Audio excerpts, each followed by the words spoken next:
very honored Frater BT's Esoterinerd podcast. Episode 123. This is an Esoterinerd short. You remember those? It's okay if you don't. The last Esoterinerd short episode was in 2016. So it's been a little while. So I am here to make an announcement. I have just published my first book as very honored Frater BT. As you know, I've written a few other books in the name of Edward Reeve, and my program Sonnet One, of course, published his own book. But this is my first very honored Frater BT published book. It's called The DNA Alphabet. There are some who consider Latin to be the magical language, Hebrew, the divine language, and Enochian, the angelic language. Well, it is my honor and privilege to present to you the natural language, rather than evolved from Phoenician or scribed by Dee and Kelly.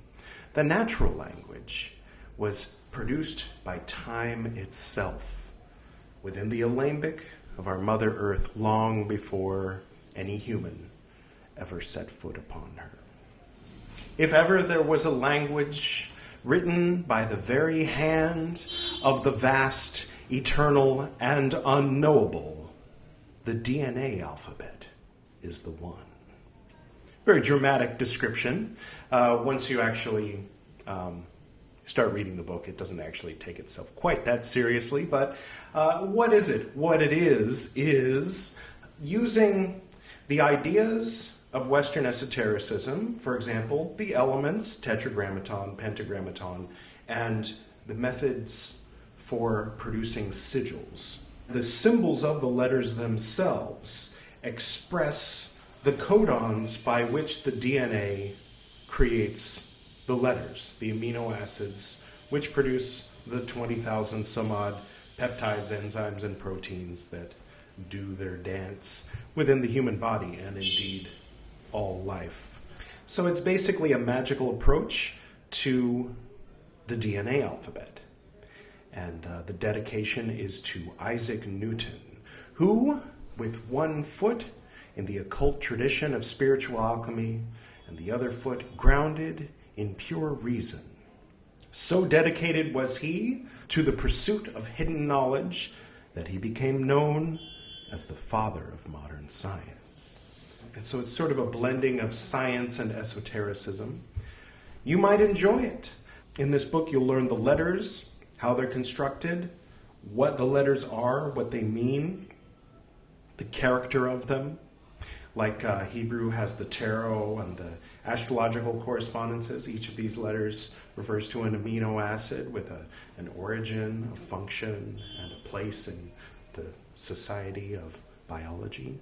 You'll also learn some of the basic words, some 8 to 11 letter words, peptides, and how they're spelled using the DNA language, as well as a couple of the longer enzymes.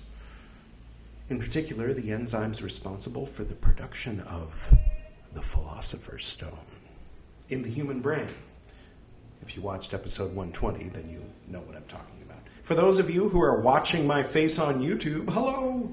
The links to Amazon are below. There's also a link to the DNA alphabet page on my website.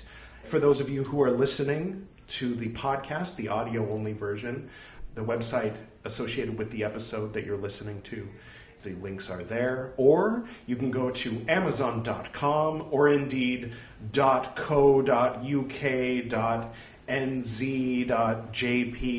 Pretty much wherever you are, most places, and type in VH space Frater, that's Frater, space BT. Just that much will get you there. Or you can also add the DNA alphabet. I'm pretty sure if you just write the DNA alphabet right now, it is the top link, but it might help to also include VH Frater BT. And check it out. You're, of course, welcome to check out the paperback version. Here's the front cover, and here's the back. The back has one of those two enzymes that produce the Philosopher's Stone in the human brain written on it in gold letters.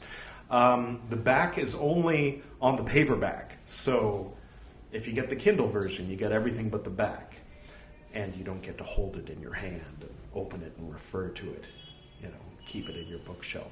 But the Kindle version is available. The Kindle version is $6 US. The paperback is $20. It's full color, high quality, 47 pages, counting from the beginning of the first chapter, 55 pages if you count all of the pages. I hope you enjoy it. And if you do read it on Kindle or the paperback and you love it, then I would very much appreciate if you wouldn't mind giving it a star review and maybe writing out what you loved about it. If you were lukewarm about it and maybe you didn't like it so much, no need to waste your time reviewing or giving it stars. I mean, you're free to do what you like, but, do what thou wilt, as somebody once said, I think, right? Okay, well, that's it for episode 123, a very short Esoterinerd episode relative to the 12-hour ones and the 3-hour ones and the 6-hour ones that you might be used to. And feel free to comment below. And, all right. Special thanks to Susumu Ueda and his father and the other monks for the music you're hearing right now. Special thanks to you, the Esoterinerd, listening to this podcast. Go forth. Go adenine, cytosine, guanine, uracil, and thymine. And love, truth, and knowledge. Good night.